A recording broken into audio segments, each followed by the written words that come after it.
Akkam jirtu kabajamtoota daawwattoota koo guyyaa irraa kana immoo guyyaa irraa kana DV Lotteriin kan 2022 gadhiifameera. Isaa akkamitti akka ilaallachuu dandeessan isinitti agarsiisaa jechuudha. Mala salphaatiin isinitti agarsiisaa yeroo baay'ee weebsaayitiin isaanii isin jalaa diduu danda'a waan ta'eef isa kana akkasin seeraan ilaallattan isinitti agarsiisaa jechuudha. Kutaa kana keessatti akkamitti akkasin kompiitaraan ilaallattan isinitti hima. Itti fufee immoo kutaa biraa keessatti immoo viidiyoon kun erga gadhiifamee booda warri moobaayilii fayyadamtan akkamitti akka moobaayiliitiin hojjechuu dandeessan isiniin gadhiisaa jechuudha. Kanaaf amma isa kanaan hordofaa. Itti fufee immoo moobaayiliitiin akkamitti immoo akkasiin cheekgochuu dandeessan isinitti agarsiisaa jechuudha. jalqaba irratti kompiitara irratti gaafa dhuftan Chrome keessan banattu jechuudha yookiin browserii maqabdanii erga bantanii booda linkiin descriptionii keessa isinii jira yoo barbaadan immoo achuma irratti click gootanii DV Lottery 2021 jettanii search yoo gootan iyyuu ofii isaatii isiniif fidaa jechuudha kana salphaamatti godhachuu dandeessu zan inbantu jechuudha suma jalqaba irratti ni dhufu electronic diversity visa lottery kan jedhu isa inbantu kana booda isinii bana SPD yoo internetiin keessan qabaate yu xinnoo rakkisaadha websaayitiin isaanii zan akkuma isinii galeen iddoo kana dhuftanii check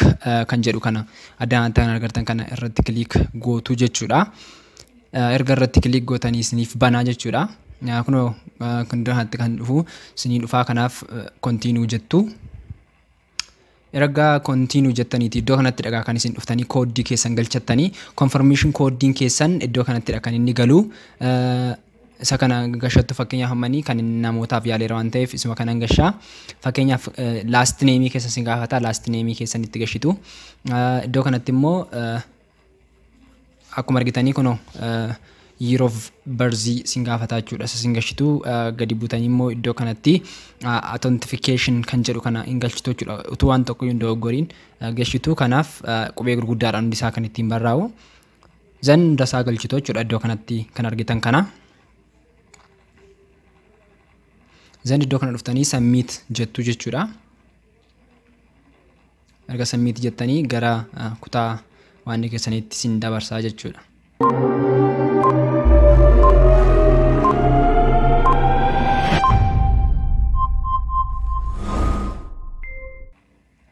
akkuma argitanii iddoo kanatti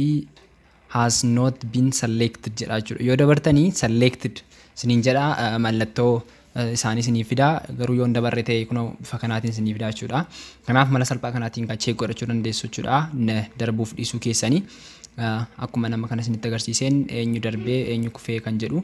mala salphaa kanaatiin ilaallachuu hin dandeessu jechuudha yoo immoo asuma irratti fuftanii nama biraaf ilaaluu barbaadan home kan jettu kana